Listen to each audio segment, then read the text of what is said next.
Now, Will, I've heard them all. Food myths from too much red meat causes cancer to, raw sugar's better than plain white processed sugar. These food myths are really rampant online as well as through the grapevine.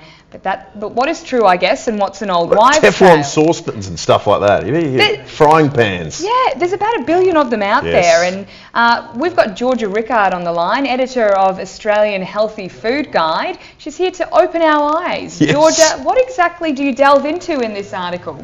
Good morning, guys. Look, there's so many things that we go into, and basically the whole idea of the article came about because we kept having readers email us going, is this true? And, we had emails coming through, those emails that you get every now and then, and they kind of do the rounds, and everybody starts thinking that they're real. So what we generally looked at was things surrounding food, cooking, and exercise. Okay, so what was the thing that really surprised you the most in your research? Probably, what I was actually curious to know about was whether the fruit in the supermarket actually could be 1 year old. Yeah, I've heard that. I mean, everybody's kind of heard that before, with cold storage. And so what we did was that we actually went away and we had a chat to Dr. Youssef, who is a food science lecturer at Deakin University. And he basically said, look, it's not going to be 100% fresh. And in fact, it's possible that it has been in cold storage for, up to a year. But it's unlikely. It is unlikely. And he said cold storage isn't actually such a bad thing because you actually, you can kind of tell when you bite into that apple and there's not quite as much moisture and it's not as juicy as you thought it was going to be. But it does keep most of the vitamins and minerals. So it's not such a bad idea. Well, Georgia, what was the most common query you did get? Probably the fact that you shouldn't eat white bread because, it is the devil of all foods. But look, what our dietitian basically said to that one is, definitely multigrain bread or brown bread or wholemeal bread rather are much better choices for you. But white bread isn't actually, it's not bad for you. I mean, it still does have a couple of nutrients in there. So definitely you're much better off going for something that is whole grain or wholemeal, but it's not going to kill you. So if you have to eat white bread, eat it on the odd occasion, enjoy it.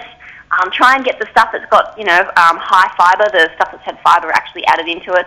Or you can actually do what's called a rainbow sandwich for the kids, and that's when you add one slice of white bread and one slice of whole grain. Oh, whatever they want in between. And the kids like it.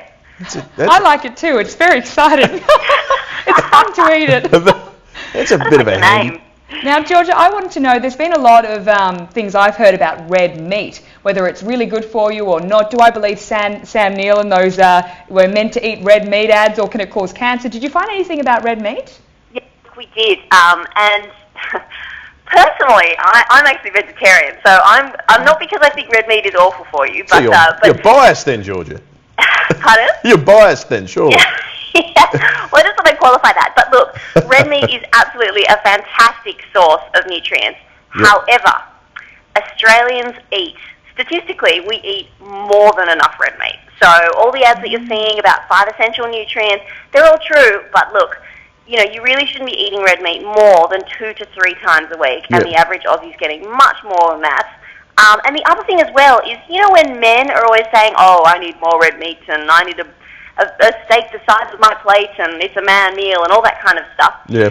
What you need to do next time your husband's going on about that is actually get his palm and compare it to your palm, because the size of your palm is the size of red meat that you should be eating. And you'll find that men's palms are around about the same size. And in actual fact, if anybody should be eating more red meat, it's the women, because we need twice as much iron as men. So I'm allowed to have a big steak when I go to the pub, but Will should have maybe just a few strips of beef stir fry. That's really interesting. So you go by the palm size of your hand, because in thickness as well, I guess? So, so in thickness, you're basically looking for around about the size of a deck of cards. So it's not terribly thick. And when you think about, those huge steaks that you get served up at Ribs and Rubs, That's very interesting. We've just got an email in from Bernie at Clearview. He wants to know, with the fresh food question that we asked before with the fruit, leaving it in possibly up to a year, does it include the fresh food people, Woolworths? I mean, they say that all their stuff's fresh. Did you find out anything about them? Yeah, look, there wasn't any specifics in terms of the supermarkets. And I do love that Woolworths calls themselves the fresh food people. I think that's fantastic advertising. My guess is going to be that Woolies would certainly be doing it. I mean, if you think about all of the stuff that you see in winter, that's technically a summer fruit, or sometimes you see apples that with big signs saying new season, and that would suggest that hey, they're brand new, as opposed to the stuff that could have been in cold storage for a few weeks or even a month or two. But it's definitely also going to vary from store to store. So the best thing that you could do would actually be in and go and have a chat to your store manager. Oh, that's a really good idea. Don't be afraid to ask. That's right. They're the experts, aren't they? You're the one paying for it. That's right. Georgia, maybe perhaps in answering my next query, you'll be able to sort of kill two birds with one stone here, because I've been wondering where a lot of these myths may come from, the ones that you've dispelled, whether they be old wives' tales or they do all have a kernel of truth in there. And I guess the one I'm thinking of when I ask that is something like Teflon on your frying pans and bits and pieces chipping away and being dangerous to your health. Did you find that's the case, and were a bunch of the queries from sort of old wives' tales? Well, look, non-stick pans haven't really been around long enough for there to be too many old wives' tales about them. So, I mean, yes, I think it's perfectly healthy to question them. And in actual fact, there was some evidence to suggest that non-stick fry pans can actually be dangerous. But in order for them to release harmful chemicals, they actually need to be heated to much higher heat than what you would use normally in cooking. So you're safe in that area. The other area that non-stick pans are being questioned in is because they're actually there's an acid that's used to produce the non-stick coating, and it has actually been found to be carcinogenic.